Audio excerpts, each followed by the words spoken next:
Hammaga salom, sizlar bilan Chris Xeriya. Yangi videoda sizlar bilan ko'rishib turganimdan xursandman. Bugun biz oyoqlar uchun uyda sakrash harakatlarisiz effektiv bo'lgan 6 minutli mashg'ulotlar bajaramiz.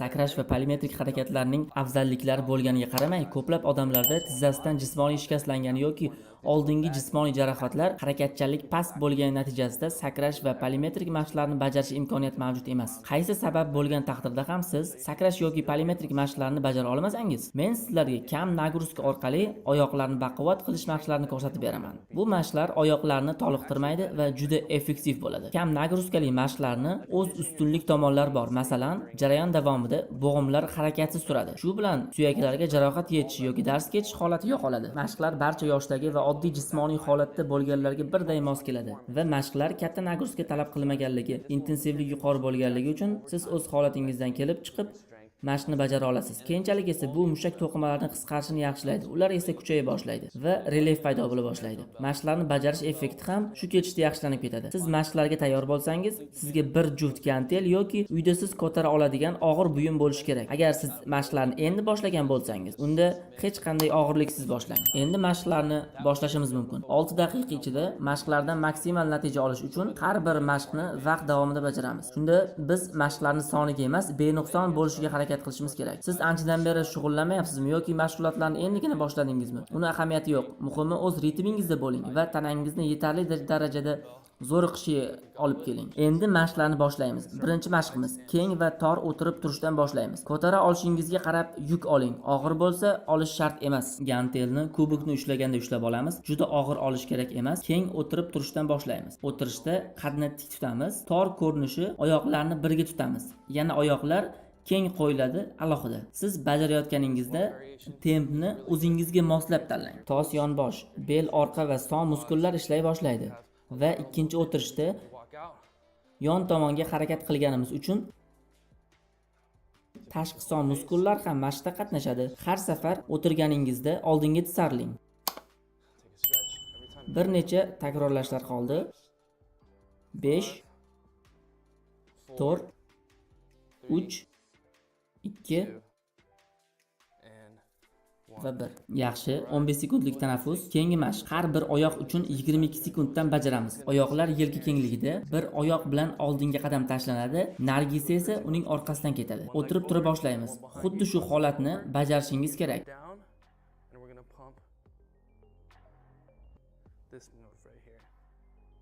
22 sekunddan har bir oyoq uchun davom etamiz. Tos va oyoq muskullariga e'tibor bering. Gantelni mahkam ushlang. Oyoqlarda mahkam turing.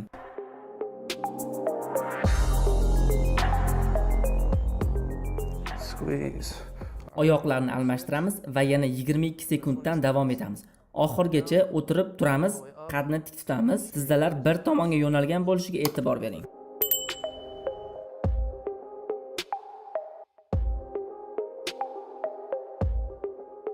Yana bir necha takrorlash. 5 4 3 2 va 1. Keyingi mashqqa o'tamiz. Oldinga qadam tashlash. Gantelni oldingidek kubik ushlaganda ushlab turamiz. Asta-sekin tavom bilan oldinga tashlaymiz. Endi orqaga. Belni tik tutamiz. Oyoqlarni almashtirib davom ettiramiz. Mashqning soniga emas, har bir qadam o'tirib turishni qanday bajarilayotganligiga e'tibor bering. Doim tanani tonusda ushlab turing.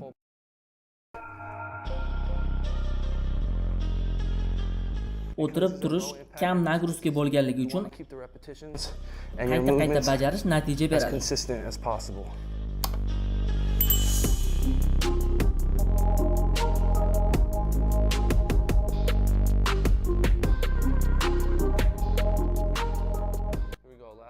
Besh, 4, 3, 2, 1. Navbatdagi mashqimiz tos mushaklari uchun. Ikkinchi gantel bo'lsa uni oling, agar bo'lmasa uyda bor biron bir og'ir buyumdan foydalaning. Oyoqlar yelka kengligida, bel tik, kuraklar o'z holida. Tos suyaklari bilan o'tirib turamiz. O'tiramiz, so'ngra qadni tiklaymiz. Tana mushaklari tarang holatda, gantelni mahkam ushlang.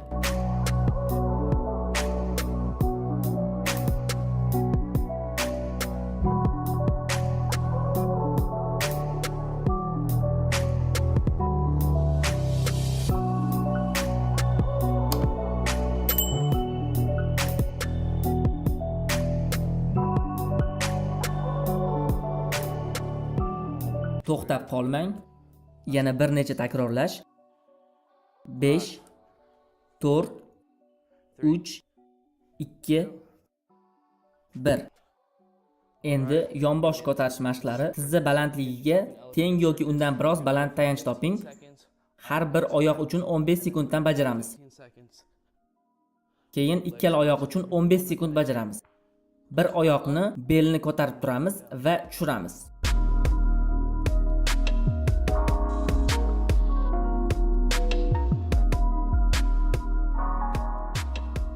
Bel, tos muskullariga tayanamiz, ularga og'irlik tushiramiz. Endi oyoqlarni almashtiramiz. Har safar ko'targaningizda belga tisarling. Squeeze.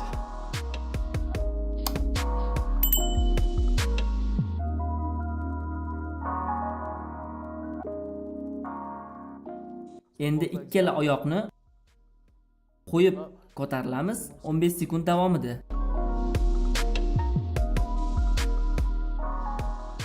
Yana bir necha takrorlash. 5 4 3 2 1.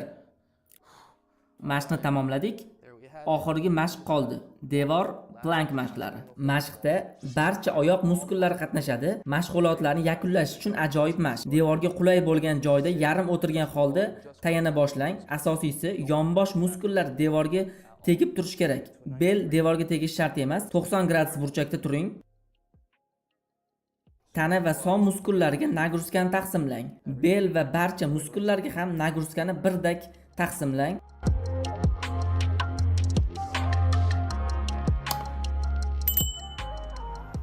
Nafas olishingizni kuzating.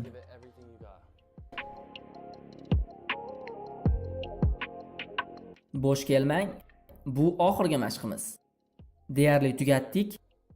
Yana bir necha soniya. 5 4 3 2 1 yakunladik. Mashg'ulotlarni tugatish uchun eng effektiv yo'l. Men terlay boshladim, oyoqlarimda esa biroz qaltirash bor. Bor yo'g'i 6 daqiqa ichida minimal sport jihozlari bilan oyoqlarga samarali mashqlarni bajarib oldik. Mashq jarayonida sakrash va polimetrik harakatlar qo'llanilmadi. Agar siz ham mashqlarni bajara olgan bo'lsangiz, sizni tabriklayman. Oyoqlaringiz kuchli va mustahkam bo'la boshladi. Agar doim shunday mashg'ulotlarni bajarib tursangiz, mushaklaringiz baquvvat bo'ladi va mashqlarni qayta bajara boshlaysiz. Bizda buguncha shular. Keyingi videolarda ko'rishguncha salomat bo'ling.